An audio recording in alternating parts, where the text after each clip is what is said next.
maalmihii ugu dambeeyay waxay shacabka reer Somaliland u dhegtaagayeen kulanka ay yeelan doonaan xisbiyada mucaaradka ee madaxweynaha Somaliland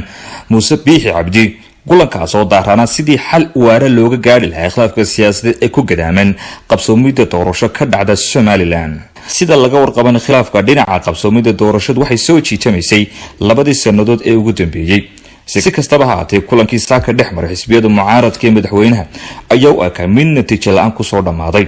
cabdiraxmaan maxamed cabdullaahi ciro gudoomiye xisbiga mucaaradka ee wadani uu isagu hadlay labada xisbiba shir jiraayad ay wada jir u qabteen waxa uu sheegay in madaxweyne Muuse Biixi Cabdi uu ka gacan taagtay inuu kala diro komishanka cusub ee doorashooyinka Somaliland isla mar ahaantaana waxa uu ku baaqay gudoomiye ciro inay iscasilaan gudida komishanka doorashooyinka oo ay wadankooda u turaan waa sidoo hadalka u dhigay gudoomiye cabdiraxmaan ciro oo amurtaasi ka hadlayana waxa uu yiri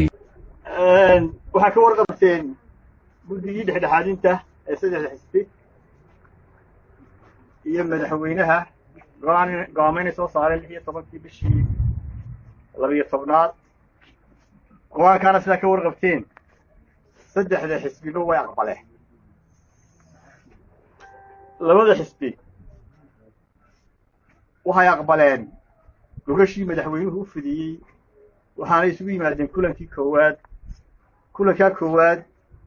madaxweynaha iyo labada gudoomiye ay isla qaateen waxa madaxweynuhu codsaday in la siiyo 48 saacadood waxaan ka wada hadalnay sidii loo fulin lahaa saddexdii qodob ay soo saareen guddiga dhexdhexaadintu ee ahaa kala dirista komishanka hadda jooga soo celinta komishankii hore iyo muddaynta xilliga doorashada oo ka dambeyn 2020 maalinta koowaad waxaan ku kala tagnay sidii madaxweynuhu uu ku kala diri lahaa komishankii hore waxaan soo jeedinay inuu u raaco kala dirista komishanka bariiqii loo maray 2009 ee ahaa laga codsaday madaxweynaha inuu ka codsado komishanka inay iscasilaan 48 saacadood kadib waa soo nimid madaxweynuhu wuxuu ku cudur daartay in hawlo jiray awooda carwooyinka kamid ahaayeen iyo ergooyin dalka yimid waqtigu ku yaraaday waxaanu codsaday madaxweynuhu 14 maalmood oo kale si hawsha kala dirista loo soo dhameeyo hawlaha kale ee qodobada kalena loo guda galo markaas maanta waxaan isugu nimid kulankii saddexaad oo bishii 13 January madaxtooyada waxa kulanka ka soo qayb galay madaxweynaha iyo ku-xigeenka labada gudoomiye iyo xubno ka socda saddexda xisbi qaran oo dheeraada maanta madaxweynuhu waxaan ka filaynay the progress report iyo wixii uu qabsoomay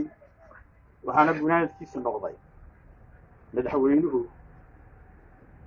inaanu fulin karaynin kala diristii guddiga doorashooyinka ee hadda jooga arrintaas oo uu ka gacan taagtay inuu fuliyo taasoo macnaheedu waxa yahay inaanay fulinaynin go'aamadii guddiga dhexdhexaadinta labada xisbi waxay ugu baaqayaan komishanka hadda jooga si dalka uga qabsoonto doorashooyin waqtiga u degdeg badan ee suurtagalka ah iyagoo u turaya dalkooda inay iscasilaan baanu ugu baaqaynaa xisbiyada mucaaradka waxay kaloo caddaynayaan inay una soo jeedinayaan guddigii dhexdhexaadinta beesha caalamka shacbiga Somaliland inay doorka ay ku leeyihiin ay ka qaataan hawshan wax kale oo ugu dambeyn labada xisbi isla qaateen inay isugu yimaan doonaan shirar joogto ah oo ay kaga tashanayaan tallaabooyinka ay sida wadajirka u qaadi doonaan haddii la yiraahdo salaamu calaykum waraxmatullaahi wabarakaatuh